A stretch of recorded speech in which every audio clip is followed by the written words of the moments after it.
Hi, everyone. My name is Jessica Payne, and welcome to the Brand Organics podcast. After a brief hiatus, I'm so happy to be back.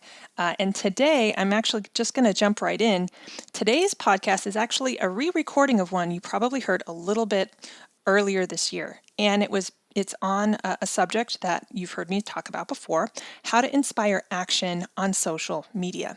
And I'm re-recording this podcast because I've actually been doing quite a few speaking engagements on this very topic. And one of the pieces of feedback that I've received is, hey, Jessica, we love the deep dive. Is there something shorter or more compact that I can download or that I can listen to? Because, time, it's good to review, but I don't have a lot of time. So as someone who runs her own business and has a very short attention span and is way too busy for her own good, I am so willing to oblige. The whole reason and the whole premise behind this sort of 5-step formula came about based off of two things. People who have used social media or are trying to use social media feel like they don't have any gauge of whether or not they're spending their time wisely. In fact, they tell me, Jessica, I feel like I'm wasting time. How do I use social media successfully? And the other reason is they feel like maybe they have invested a lot of time, maybe even a lot of money, and they have no results. So they tell me, look, I'm frustrated because I have 0 results and I've put all this time and energy into social media. How do I use social media successfully? And that was kind of the premise that started this conversation. So I kept answering it the same way. And, some folks would get it and some wouldn't. And I went away and I decided, there's got to be an easier way for me to have this conversation in a way that is very easily accessible. So I started to do this research. I like mathematics. I like logic. I like steps. I like recipes and lists. And I found that my students did too. So I came up with this 5-step formula because, frankly, nothing else existed, and I wanted to make folks understand that there is a process to using social media. A lot of us jump out the gate and we fall in love with a certain channel, or maybe we even get inspired by our competitors or a celebrity. We say, we want that. We can totally get followers, right? We should totally be on Instagram and promoting our business to get traffic, right? We kind of leapfrog over some very important pieces that I'm going to walk you through today. There's only 5 of them. And this is based off my 15 years in the industry in communications, public relations, marketing, and digital. So I didn't make this up on a whim. These are literally the pieces that have been instilled in me since day one, since I got my degree in communications, all the way up until now, working with clients in brand and digital. And I want to highlight a key part of the phrase, how to inspire action on social media. And this goes back to the frustration that I kept hearing from folks. They felt like they were wasting time. They had 0 or little results. And it's because when we looked at their situation closely, it's not like they weren't putting all their gusto or creativity or had a really smart team or even had a tremendous amount of marketing experience. They were missing these key steps, and when you add these key steps together, you contribute to what is a key objective, and that is actually inspiring action. You'd think it'd be easiest for us to remember that we need to put a purpose behind using social media, but that's where a lot of businesses fail. They fail to actually spend time thinking about the strategy that goes behind what they do, because at the end of the day, they want to accomplish something. It's sort of like I tell my workshops. It's kind of like you're given the keys to a car, and it could be a beautiful car, it could be an expensive car. But if you're not taught the steps in terms of how to turn the car on or drive it, it's kind of a useless tool. You could spend a tremendous amount of money and energy buying the perfect car, getting it repainted, getting the subwoofer, getting all that high performance gear. But if you don't know how to drive it, if you literally don't know the steps of putting the key in the ignition or, how to accelerate, you're basically left with this kind of very expensive or kind of even risky object that you're supposed to know and master. Okay, so that's the long and short of it. Think about every time you want to make something happen. A couple things have to take place for you to accomplish that goal, right? You have to visualize it. You have to set a goal. Chances are you have to follow a certain number of steps or have a combination of things working together for you to reach that goal, right? And then at the end, you kind of assess it to make sure you reach that goal. Well, the same thing goes with social media and inspiring impact, inspiring action. So what I've put together are 5, you can call them ingredients, that when combined actually put purpose behind how you use Instagram, Facebook, Twitter, and it allows you to kind of like forget about what everyone else is doing. But if you're curious and you want to see how brands are successful on social media, it's because they're doing all 5 of these ingredients. They're including all 5 of these ingredients in their thought process behind social. So the first one is own your authenticity. Authenticity is very much a buzzword right now, but I want you to come with me on this journey and realize that it's not just about telling the truth. Right now, consumers frankly demand, especially on places like social media, that brands, your organization, your business, whether it's a for-profit or nonprofit, appear a certain way. And it has to do with this whole thing wrapped around called trust. We're more likely to buy or donate our time and money to brands or organizations that we trust. What builds that trust? Well, as humans, we're designed to trust other organizations or brands that resemble our own life, our own culture, right? As humans, we're designed to gather around other people that look like us or think like us, who have a shared experience, or maybe we can trust to help us overcome a challenge or an issue. That's why you might like Disney over Sony, or you might choose to buy from Blue Apron versus Amazon for food, for example. You like the brand, you trust the brand, you feel like they're part of a lifestyle. They've earned your trust. If statistics speak more powerfully to you, I've got a great one for you. 91% of customers want brands they follow to be authentic in their social media posts. 91%. I love that stat. It's beautiful. It's from Bonfire Marketing, and it just speaks to the power of authenticity. Look, today's consumer, you have to appear warm, transparent, unique. And it doesn't mean you have to create the wheel or sound like a scholar. You can sell insurance, or you can be, saving the world from a water shortage, or somewhere in between, or you could be Amazon. But to be successful on social media, to get engagement, to capture that attention, you have to appear authentic. And I don't even say appear, you have to be authentic. So having a unique sense of self, and that comes from owning your story. Why are you here? No, and I tell people, no, why are you really here? Not to sell sneakers or to sell soda or to get donors or get people to come to your event. That might be your objective, but what is your brand purpose? What is your brand identity? Is it to bring music to inner cities? Is it to increase education for children? Is it to empower women? What is it? What is your social proof? And that starts with the first ingredient, which is owning your authenticity. And let me tell you this, once you understand who you are, writing social media content becomes so much easier because you're no longer trying to be someone else. And that is a huge hang up, a big frustration I get from clients. So the first step, own your authenticity. The second step or second ingredient is simplify your story. And the easiest way to kind of present this to you is think about the last time you were watching Netflix, or maybe even on your smartphone. Chances are you were probably multitasking, right? Maybe you were helping one of your kids with their homework. Maybe you were trying to take a business call. You had something on pause. Or if you're like me, you're binge watching your favorite shows on Netflix and you're just thumbing through Twitter.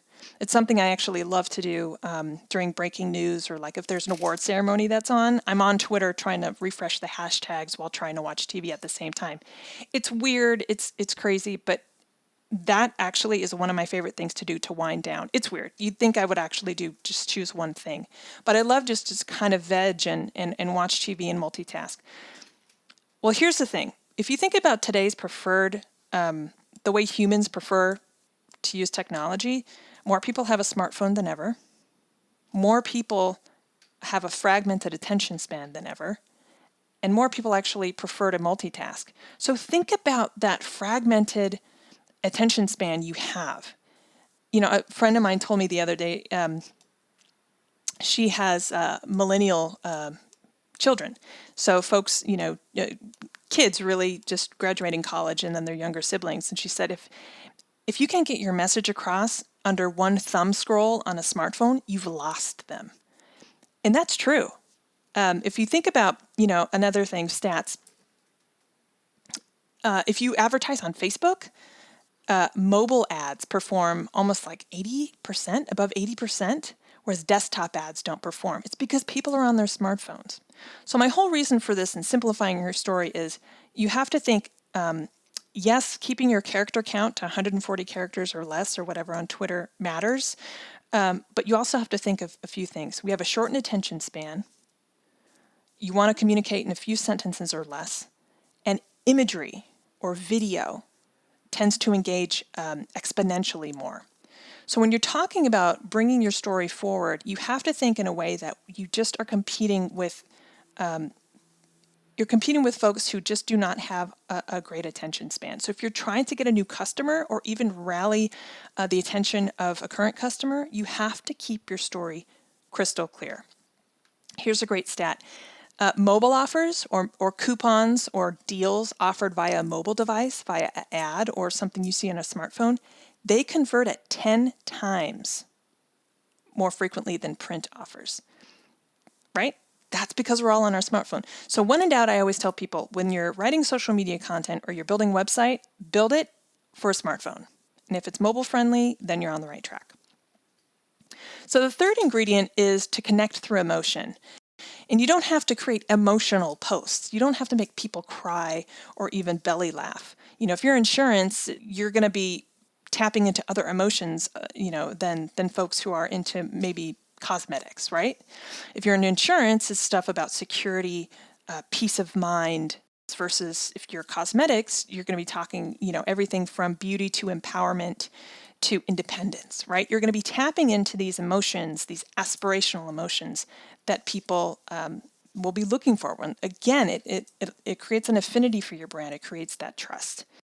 Studies have shown that if you tap into positive emotions like awe, surprise, delight, or even humor, that actually engages more on social media than fear or negative. And that's why you're seeing a lot of new brands, especially those tapping into younger demographics, are building up that aspirational, positive, empowering one. I love that personally because I'm so tired of the fear-based marketing and the negative paradigm, but it's beautiful because younger consumers are just saying, look, you don't need to scare me to get my attention. In fact, that's going to put me off. But if you can improve my life and empower me, you've got my attention. So the fourth ingredient is inspire action. And in a way, this is almost your most important step out of everything. You want to inspire action through a call to action. And I always tell folks, as independent as we humans like to think we are, we have to be told what to do, especially on places like social media. Calls to action, there's things like subscribe, visit my website, click to donate. For more information, visit www. Yada, yada, yada. So a call to action is literally the direction that you're giving your followers via your social media posts so that they actually click through or do exactly what you want them to do. So including a call to action will actually increase your click-through rate. So when people actually click on your post, click through to your post to your website, the golden path that leads people to actually go where you want them to go. It's typically a website. It will increase by 285% on Facebook if you include a click-through, a call to action. 285%.